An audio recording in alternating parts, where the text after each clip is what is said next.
Good morning. It's Sunday, August 27th, and I'm super excited to bring this video to you because I have a couple of things I want to talk about.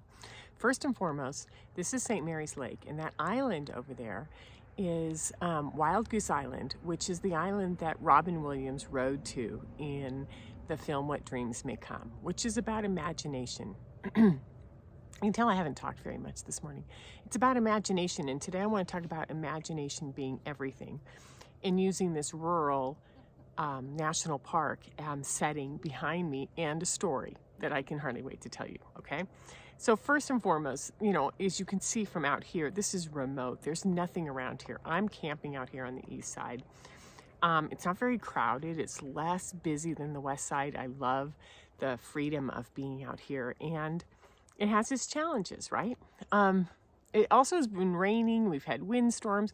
So I've been diving into the 5-book series by Sarah Mace on the Courts of Thorns and Roses, which is, basically about magic. It's about fairies. It's about the elements. It's about the relationship between humans and fairies, and who has magic and who doesn't, and who has powers and who doesn't.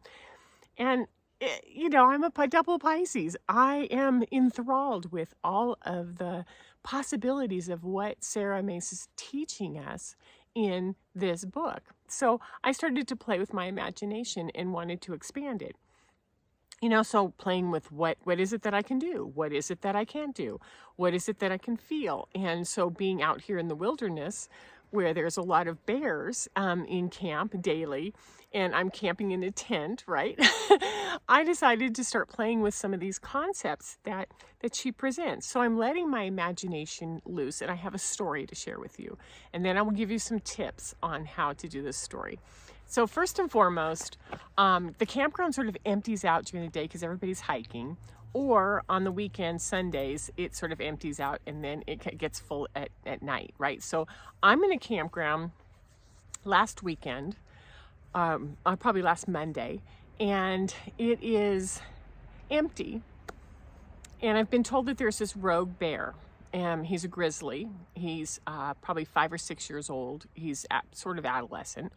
And he's been tagged twice because he likes to charge people off of their food and then sit down and eat it.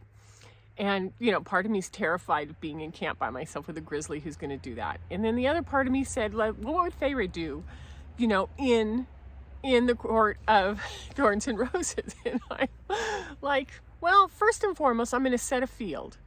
I'm going to set my space, and I'm going to expand it about 100 feet all the way around me. And then I get my cook stove out because it's about 2:30 and I haven't had lunch and I want an early dinner and I'm hungry. And I've got some really good food to make, right? So I hold this boundary and I'm like, this is my boundary. Nothing can come in here, which I did, by the way, while I'm doing this because I'm sitting out in the middle of absolutely nowhere. Then I got my cook stove out and my cast iron pan and the stew meat that was fresh, and I got the cutting board and I sliced it, put some olive oil, some garlic, sauteed it. The whole camp is starting to smell like sauteed beef and juice, right? Then I dropped some onions in there, and while I'm doing this, I'm thinking, are my fields okay? Or are they not okay? And then I realized, just trust the process. And then I dropped the onions in and I'm cooking, and all of a sudden, about over to the right, I feel this thump. And it isn't coming at me, it's a thump on my boundary. And I go, no, stay back. I'm cooking. This is mine. You don't get to come in here. And I was really playful with it, like, no, you don't get to come in here. And then I cook and I open up the red Thai curry sauce from Trader Joe's, pour it in there. Now the whole camp smells like curry, and up a different spot on my ward or on my field, right? Or on my boundary, I feel another thump, and I said, no, stay back. I'm making dinner. Leave me alone. And so and I said, I'm going to cook, I'm going to eat, I'm going to clean up, and you're going to leave me alone, right? And so I finished the dinner. I made some rice. I sit down. I have a tablecloth out. I put the rice and the curry, and I eat the dinner, and then I put the rest away for later. And then I boil some water and I wash the dishes and I bring all of it back in. I didn't even leave a single crumb of rice there for this bear, and kept saying, I'm not going to leave you anything and you're not coming in, and I'm going to follow the rules, which is I'm going to take care of myself and keep this campground clean and keep you from food. So I put it all back in my car, and then I turned and bowed and said, thank you. Thank you for honoring my boundaries, and thank you for staying back while I did my cooking. Now, if you talk to someone who knows bears, they think I'm wild crazy, right? However, the amount of confidence that I experienced in playing with this, holding my field, right? Not doubting myself, communicating with the field like, no, or nice try, and even pushing back a little bit, which is, I see you and you're up against my field and no way. And there are instances in the book where each of the characters can do this with their field. So throughout this process, what I noticed was that I imagined that my field was strong and that it was impenetrable. Like I said, no, this is a ward, just like a glass black wall, whatever we want to call it, right? Boom, it's right out there. And then I played confidently with it, with what I experienced. And whether there was a bear out there or not, it felt like something kept bumping up against my ward, my field. And I said, no.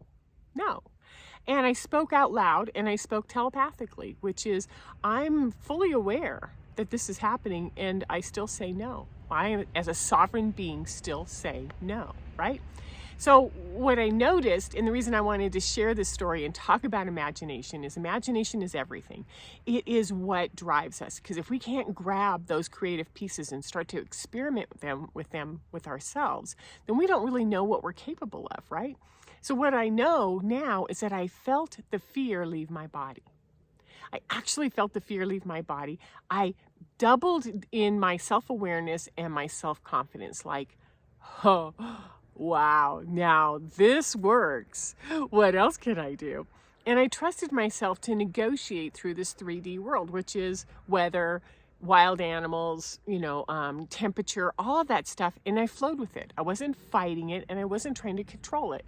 And that put me in a powerful position that I had not anticipated would show up and surprise me so much, right? It was amazing. Okay. So there's no way that we can control the physical world, despite what some of the signs try to do. And I'm not going to name them, but you all know earth signs, some air signs especially. You cannot control the physical world as much as we believe we can, right?